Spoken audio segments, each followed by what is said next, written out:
1절부터 17절까지 말씀 312페이지 있는 말씀인데요. 우리 한 절씩 교독하면서 읽겠습니다. 우리 성도님들이 먼저 한 절 읽고 제가 그 다음에 한 절 이렇게 읽겠습니다. 시작. 나는 너를 애굽 땅 종되었던 집에서 인도하여 낸 내 하나님 여호와니라. 너를 위하여 새긴 우상을 만들지 말고 또 위로 하늘에 있는 것이나 아래로 땅에 있는 것이나 땅 아래 물속에 있는 것의 어떤 형상도 만들지 말며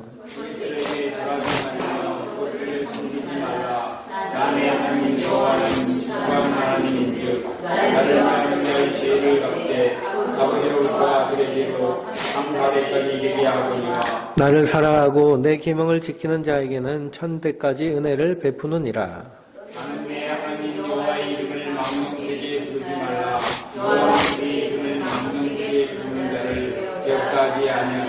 안식일을 기억하여 거룩하게 지키라.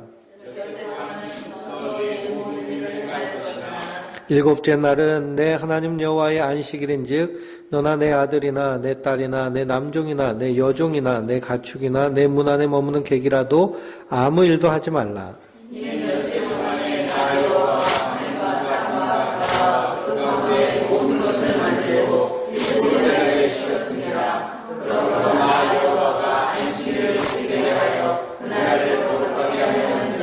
내 부모를 공경하라. 그리하면 내 하나님 여호와가 내게 준 땅에서 내 생명이 길리라.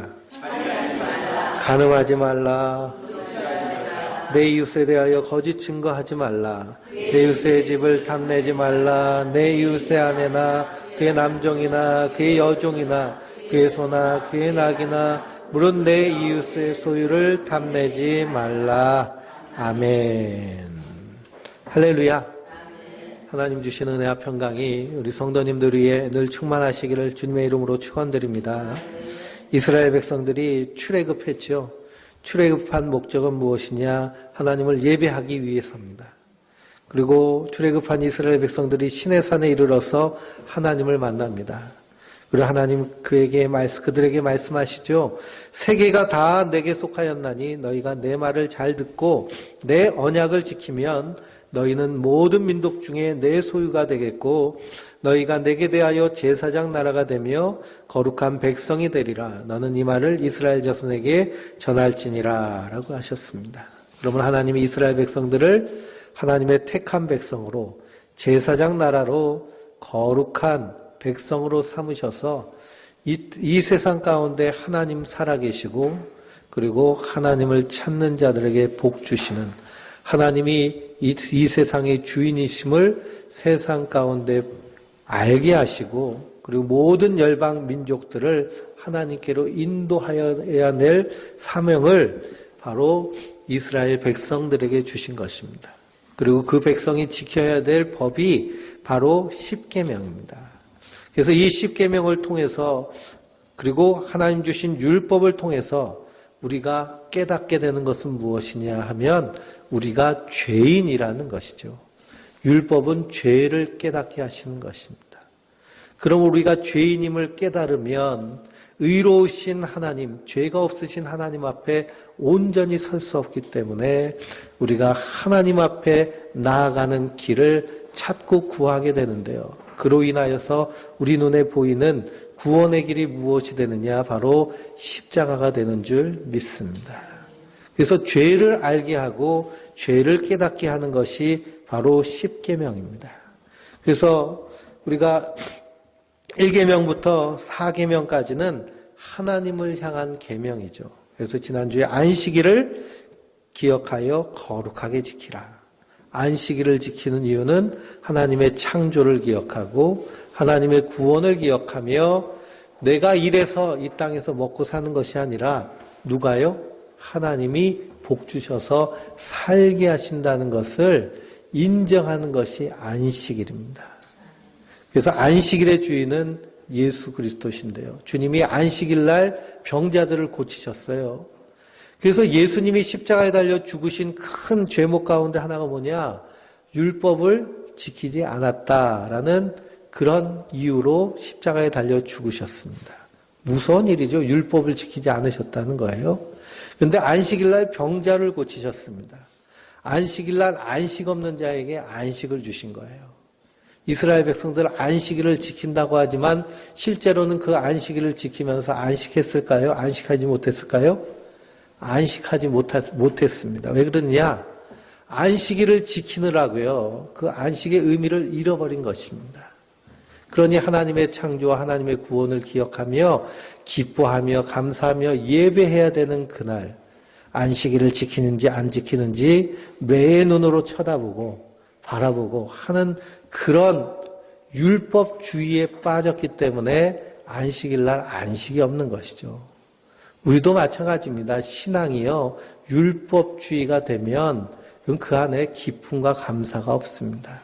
그래서 우리가 참 주의해야 되는 것이요, 율법주의입니다. 율법주의는 뭐냐 하면 하나님 말씀을요, 나한테 되는 것이 아니라 타인에게 자꾸만 되는 거예요. 타인에게. 말씀은 누가 들으라고 하나님 주신 거예요? 내가 들으라고 하나님 주신 것인데요. 아유, 이 말씀은 제가 꼭 들어야 되겠네 하고 자꾸만 잣대를 갖다 대는 것이죠. 잣대를. 그 잣대를 가지고 사람을 판단하고 평가하고 그러면서 잘했다 못했다 나누기 시작하는 것이 율법주의의 시작입니다. 그러니 그것에는 신앙에 평안이 없고요, 기쁨이 없습니다. 그러니 38년 된 병자를 예수님이 고치셨습니다. 38년 된 병자를 예수님이 고치시면 우리는 어떻게 해야 돼요? 예, 감사해야죠. 기뻐해야죠. 축하해야죠. 참 잘 됐죠. 38년 동안 병마에 시달리다가 예수님이 고쳐주셔서 이제 평안해 주셨으니 얼마나 기쁠까요? 근데 유대인들은 어떻게 했어요? 너 왜 안식일 날 일하느냐 그럽니다. 예수님 뭐라고 하셨냐? 내 침상을 들고 그리고 내 집으로 가라 그러셨거든요. 침상을 들고 집으로 가는 행위가 안식일을 어기는 행위가 되어버린 것입니다. 그리고 너 왜 안식일 날 일 안 하는 것이죠.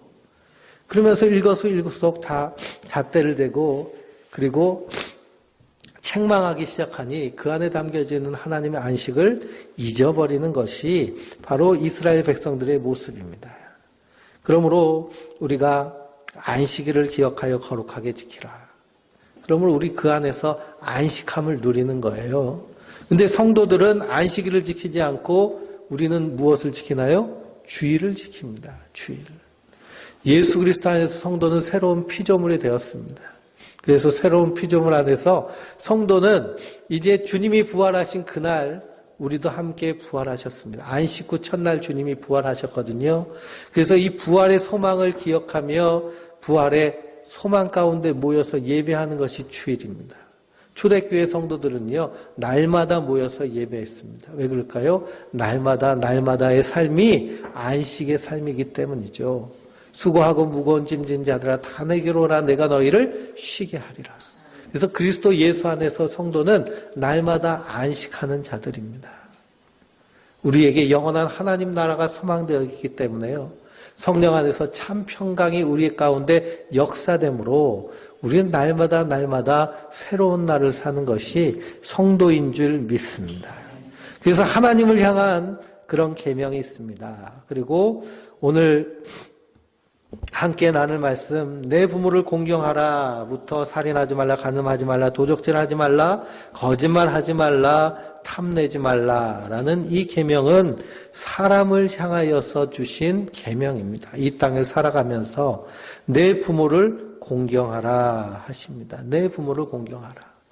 그래서 효도하는 그것은 인간이 당연하게 하나님으로부터 받은 그러한 성품이며 해야 될 의무이죠. 왜 효도해야 될까요? 부모님이 계시기에 우리가 존재하기 때문에 효도하는 것입니다. 그런데 교회 복음이 증거되면서 한국교회 같은 경우 한국교회가 개신교가 전파된 지가 120년이 되고요. 그리고 천주교가 전파된 지가 220년이 됐습니다. 천주교가 처음에 전래됐을 때 많은 핍박과 박해를 받았습니다. 왜 핍박하고 박해를 받았느냐 하면 조상 제사 문제로 핍박받았습니다. 조상 제사를 드리는 것은 우상 숭배로 여겼기 때문에요. 조상 제사를 금지시켰죠. 근데 지금 천주교인들은 제사를 지내나요? 지내지 않나요?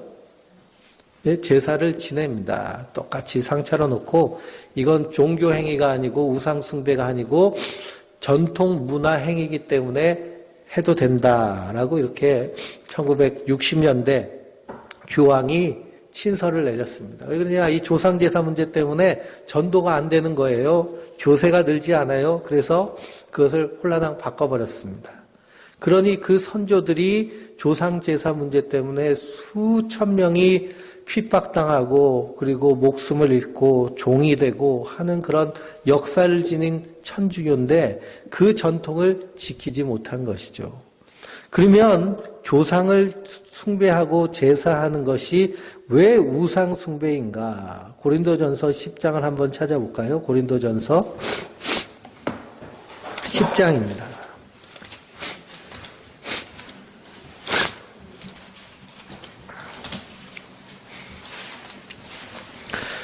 고린도전서 10장 20절 말씀입니다.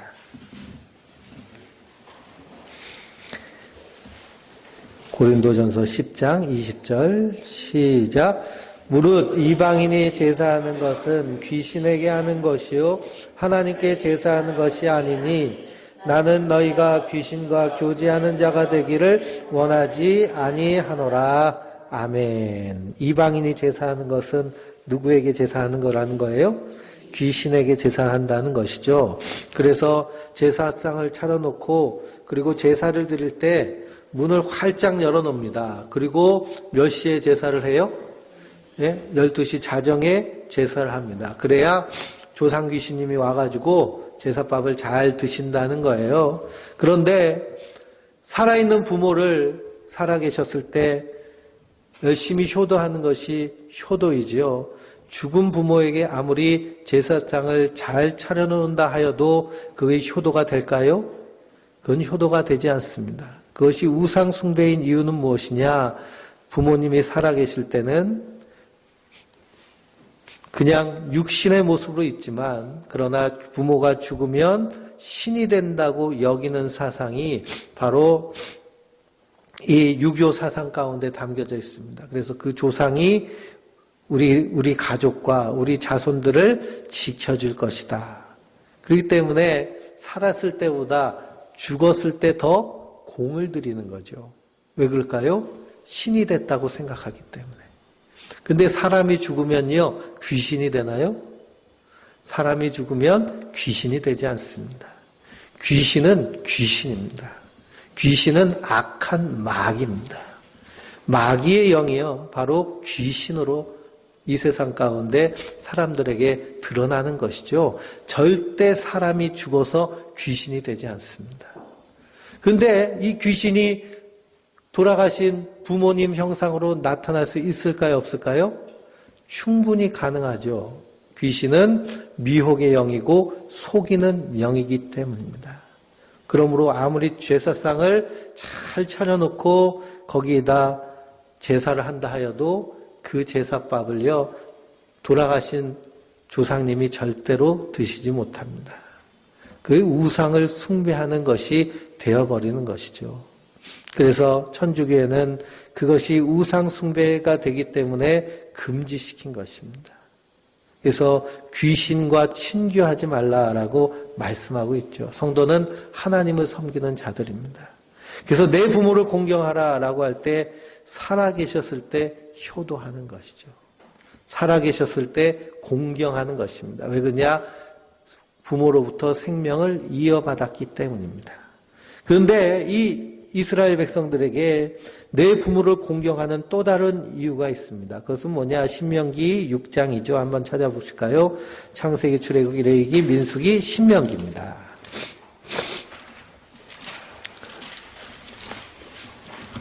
신명기 6장 1절에서 3절입니다.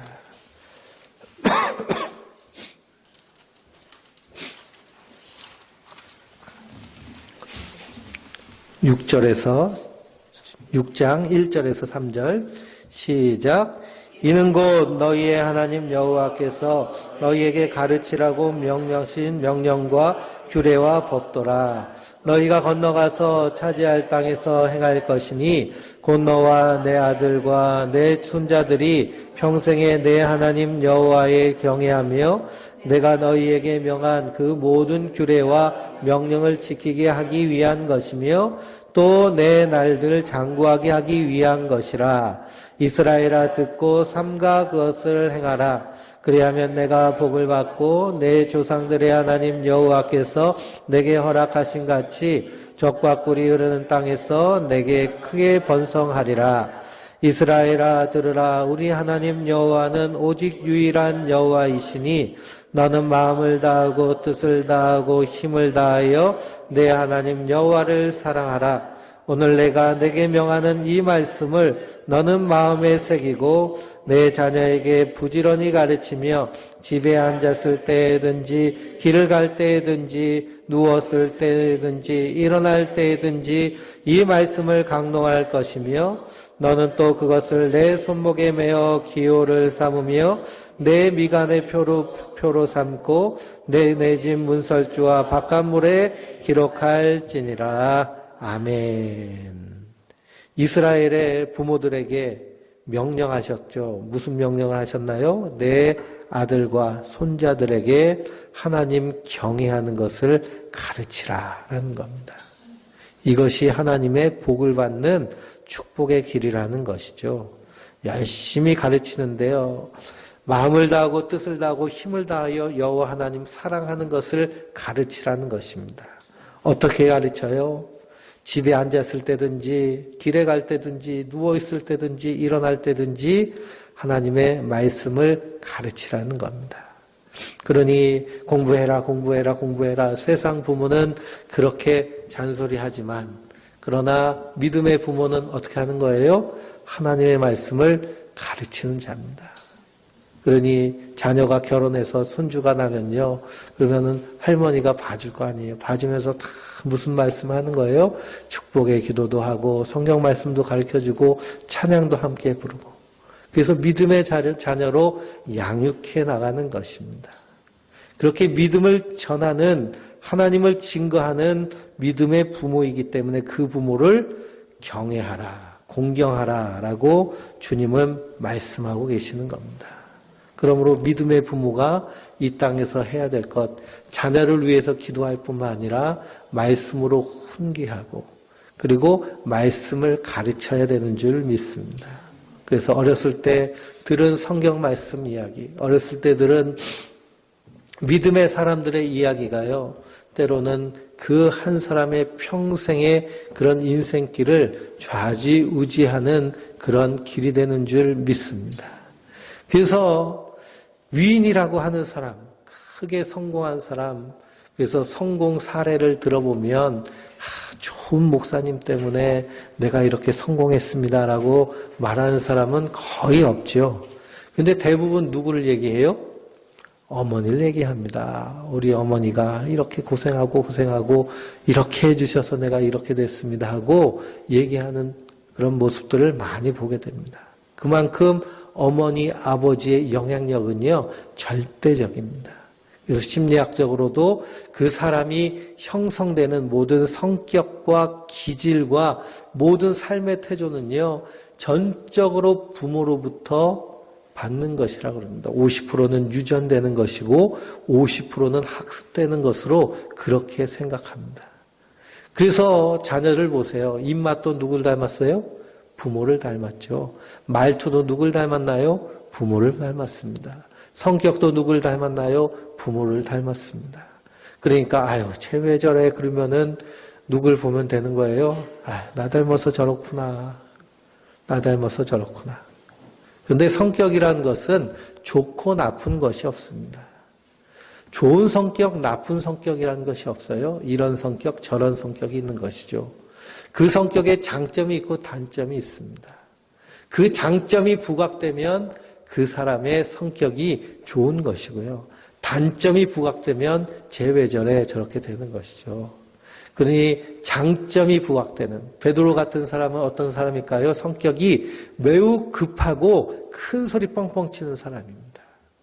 장점은 뭘까요? 담대하죠. 앞에 나서서 그래서 우선적으로 돌진하는 스타일입니다. 단점은 뭘까요? 아무데나 나대는 게 문제죠. 그런데 성령 받은 후에 그의 장점이 하나님 앞에 아름답게 쓰임받는 줄 믿습니다. 그리고 내 안에요, 나쁜 성격이라는 건 없어요. 그것이 아름답게 쓰임받을 수 있도록. 그래서 좋은 부모는 어렸을 때부터 자녀들에게 하나님의 사랑을 잘 가르치고 그것을 양육함으로 공경받는 부모가 되는 줄 믿습니다.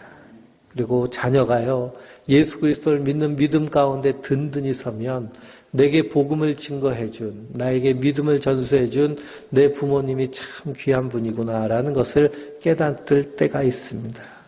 그래서 성도는 항상 살아계셨을 때 효도하고, 그리고 살아계셨을 때 이렇게 사랑하는 것, 이것이 십계명의 내 부모를 공경하라는 그 공경의 정신인 줄 믿습니다.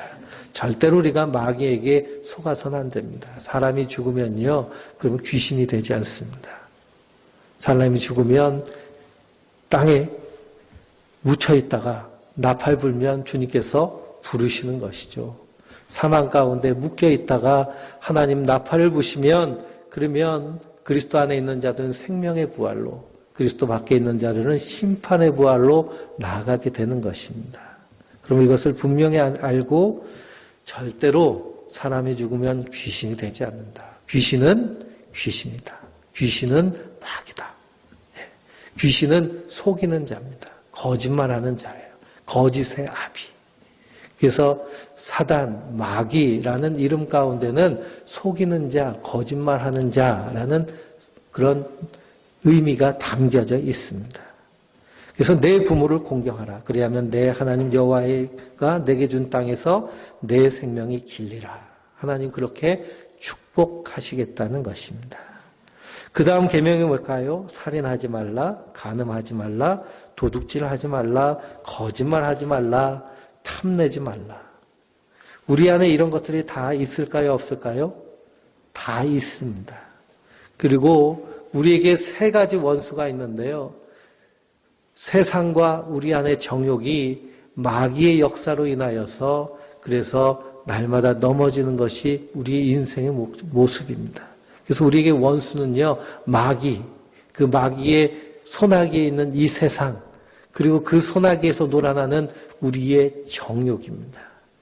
이것이 우리 안에서 때로는 살인과 간음과 도둑질과 거짓말과 탐심으로 역사되어지는 것이죠. 그래서 예수님 뭐라고 하세요? 내가 율법을 완성하러 왔노라 라고 하시면서 마음에서 형제를 미워하면 이미 살인하였느니라. 마음에서 여자를 보고 음욕을 품으면 이미 간음하였느니라. 제 것 탐내고 욕심부리면 이미 도둑질한 것이죠. 우리는 거짓말을요, 밥 먹듯이 합니다. 왜 그러냐? 인생 사는데요, 그냥 순수하게 내 있는 그대로를 다 꺼내놓고 살면 피곤할까요? 피곤하지 않을까요? 네, 피곤하겠죠. 그러니까 그냥 적당히 거짓말하면서 넘겨 사는 것입니다. 근데 십계명에 뭐라고 말씀하고 있는 거예요? 거짓말하지 말라. 요한계시록에 보면 하나님 나라에 합당하지 않는 자들 중에 어떤 자가 합당하지 않느냐? 두려워하는 자. 그 다음에 거짓말하는 자. 그래서 사람이요, 한마디 거짓말을 뱉으면 그 다음에 그 거짓말을 숨기기 위해서 500마디 거짓말을 한다고 그럽니다.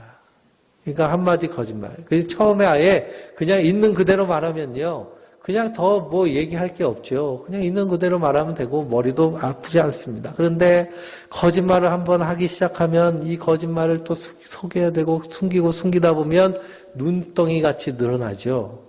이것이 죄의 요구함입니다. 죄는요, 계속해서 다오다오 하는 것이죠. 죄의 욕구, 죄의 요구가 있습니다. 한번 죄 짓기 시작하면요, 그 죄가 끊임없이 늘어납니다. 계속 커지는 거예요. 그래서 다윗 왕이 밧세바라는 자기 장군의 부인을 옥상에서 보니까요, 목욕하는 모습을 보고 그냥 음욕이 부릴 듯 일어나서 어떻게 했나요? 데리고 와서 그래서 간음을 했습니다. 간통을 저질렀어요. 그리고 나서 조용히 끊어버리려고 했는데, 없는 일로 하려고 했는데 없는 일이 될까요? 안 될까요? 없는 일이 안 되죠. 이 밧세바가요, 덜커덩 아기를 가져버렸습니다. 그러니 그것을 은근슬쩍 속이려고, 요즘은 유전자 검색을 하니까 빼도 박도 못하는데요, 옛날에 그런 게 없으니까 그냥 전쟁터에서 전쟁하고 있는 우리야 장군을 불러오는 겁니다. 불러와가지고 너 요즘 수고 많다 그러면서 술을 잔뜩 먹여서, 그래서 집에 가서 부인하고 그렇게 손 꼭 붙잡고 자라, 그렇게 보냈는데요. 이 우리야 장군이 얼마나 충성스러운 장군인지, 지금 전쟁 중인데 내가 집에 가서 어떻게 편안히 발 뻗고 잡니까? 그래서 성문을 지키는 문지기와 함께 자고 그날 새벽같이 전장으로 떠나는 겁니다. 그렇게 충성스러운 장군이죠. 그러니 자기 계획이 맞았나요? 틀렸나요? 안 되는 겁니다. 또 한 번 불렀어요. 또 한 번 불렀는데도 또 그러는 거죠. 그러니 이제는 그 우리아를 죽일 계획을 세웁니다. 그래서 말도 안 되는 작전에 투입시켜서 맨 최전방에서 나가서 싸우게 해서 죽임을 당하게 하죠. 그런 짓을 벌입니다. 이게 뭐예요? 죄의 요구입니다. 우리가 죄를 한번 허용하기 시작하면 그것이 눈덩이처럼 커지는 것이 바로 죄의 요구입니다.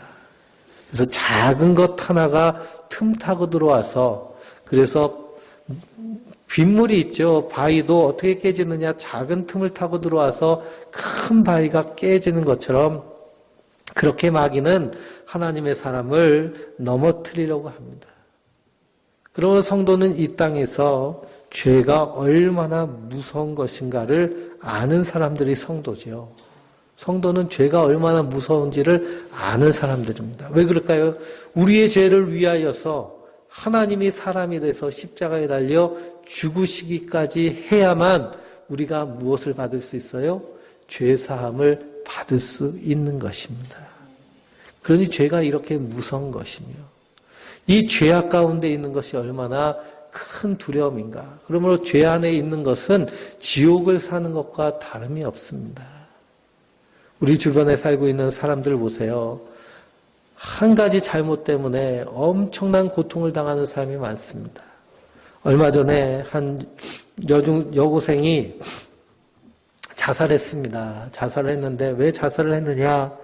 채팅을 하다가 한 오빠를 만났어요. 오빠를 만나가지고, 그래가지고 사귀다가 잠자리에 들었습니다. 그리고 나서 헤어지려고 자꾸만 요구를 하니까요, 더 이상 참지 못해서 헤어지려고 그랬습니다.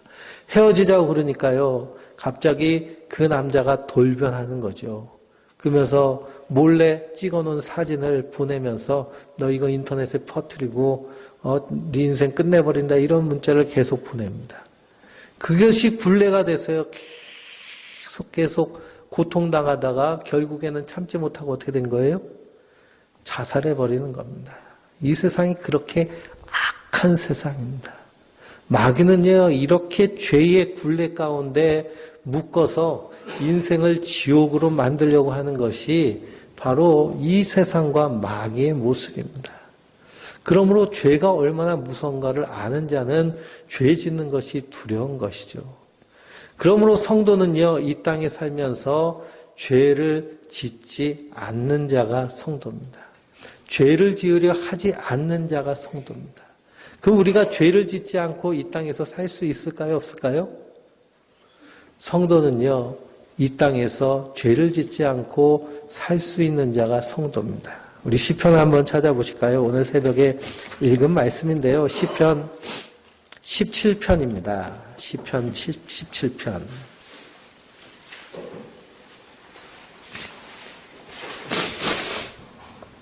(17편) 1절부터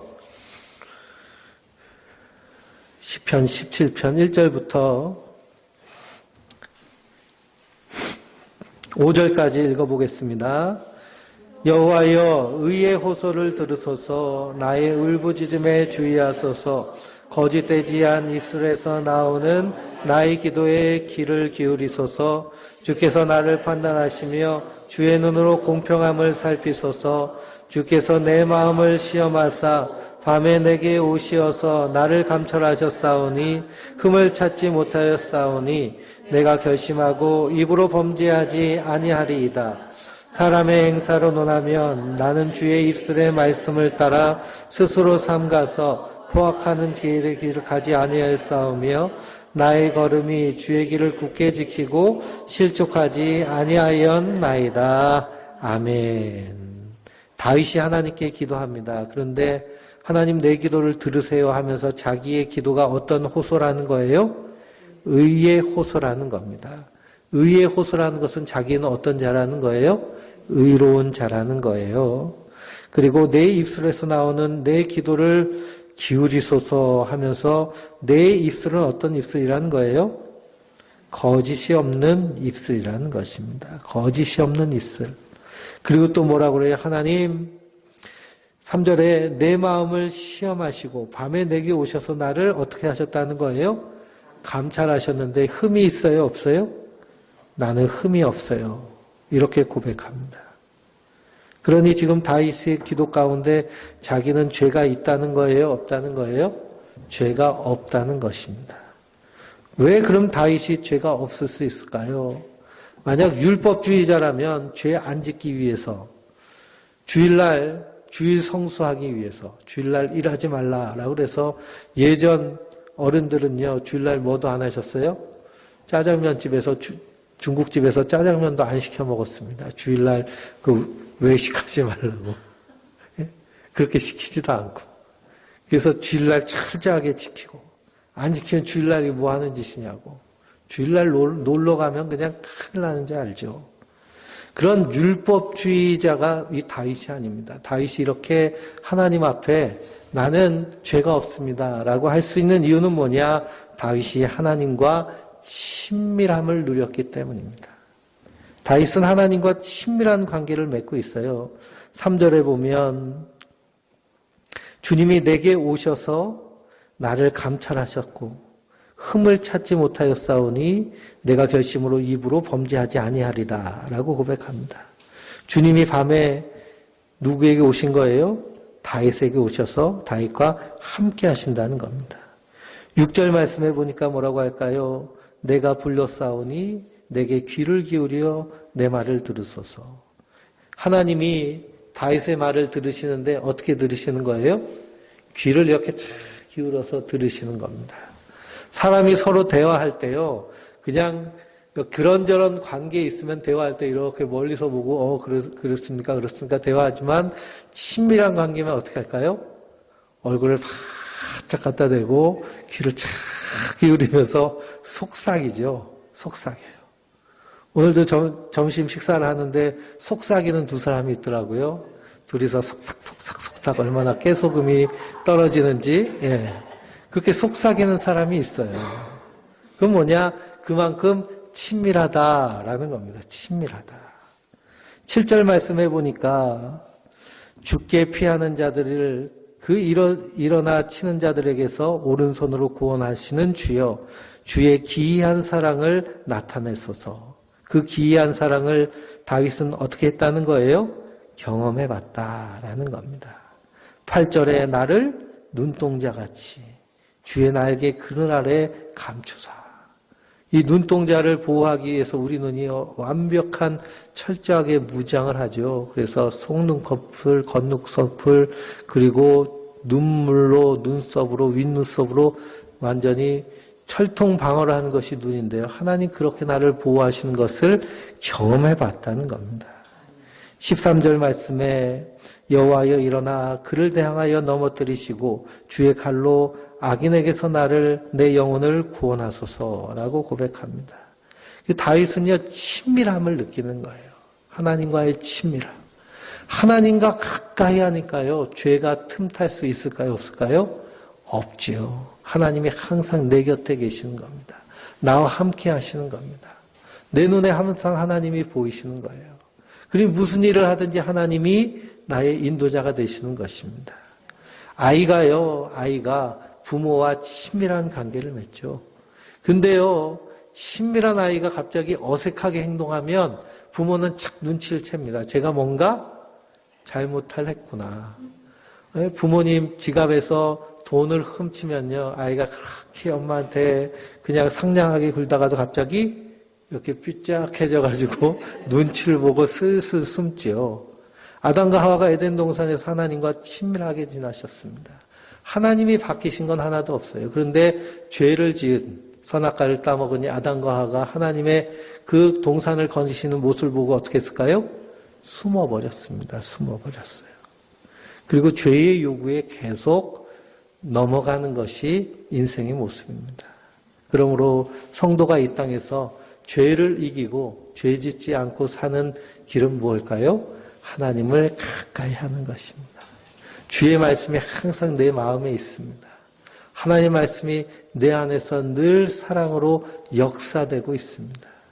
그러면 그 사랑에 의하여서 우리가 이 땅에서 죄를 지을 수 없지요. 그러므로 십계명이 우리에게 주어졌습니다. 이것은 우리 안에 있는 이러한 죄의 요구가 있다는 겁니다. 우리가 조금만 방심하면요, 이런 것들이 우리 안에서 자꾸만 우리 마음을 충동질하는 겁니다. 그저께인가요, 저 서울에서 버스가요, 차를 6대를 밀고 가가지고 버스 정류장을 완전히 박살내고서는 멈춰 섰습니다. 왜 그 버스가 그렇게 광폭하게 주행을 했느냐? 이 버스 운전사가요, 운전을 하는데 오토바이랑 시비가 난 겁니다. 오토바이랑 시비가 났는데 이 오토바이 운전사가요, 그 오토바이를 버스 밑에다가 던져버리고 가버렸어요. 그러니 버스 시간은 촉박한데 오토바이는 막혀 있고, 그래서 이걸 내려서 옮기려고 하니까 이게 갑자기 열이 팍 솟으니까요, 어떡한 거예요? 그냥 확 밟아버린 겁니다. 확 밟아버린 거예요. 그리고 나서 보니까 어떻게 해요? 다 그냥 아수라장이 됐죠. 버스가 얼마나 튼튼한지요. 저 버스가 이렇게 치고 가는 걸 봤는데요. 그냥 승용차들은 그냥 범벅화처럼 퉁퉁 날아가는 겁니다. 그러니 나중에 정신 차려보니까요, 완전히 아수라장이 된 거죠. 그래서 뭐 급발진했다라고 이렇게 핑계를 대지만, 그러나 그런 모습을 보면 우리가 이 마귀의 그런 어떤 한 가지 틈 타서 들어오면 그것이 걷잡을 수 없게 되고 우리 인생을 파멸시키는 것입니다. 그러면 성도는요, 날마다 어떻게 해야 될까요? 하나님을 가까이 하는 거예요. 날마다 하나님을 가까이 하는 것은 하나님의 말씀을 가까이 하고, 하나님의 사랑을 날마다 묵상하고, 그리고 날마다 감사의 조건을 찾고, 그 안에서 감사하는, 그 안에서 감사가 넘치도록 그동안 참았던 감사를 계속하는, 그래서 그 안에서 우리가 죄의 요구, 죄가 원하는 그 원함을 넉넉히 이기며 우리가 이 땅에서 거룩함과 순결함으로 하나님 앞에 설 수 있는 줄 믿습니다. 그 풍성한 사랑으로 승리하는 그런 하나님의 사람들, 그리고 죄는 여전히 우리 주변에서 틈을 타고 올 그럴 준비를 하고 있다는 사실을 깨닫고 항상 경계하며 그 안에서 하나님 은혜를 누리는 믿음의 승리자들 되시길 주님의 이름으로 축원드립니다.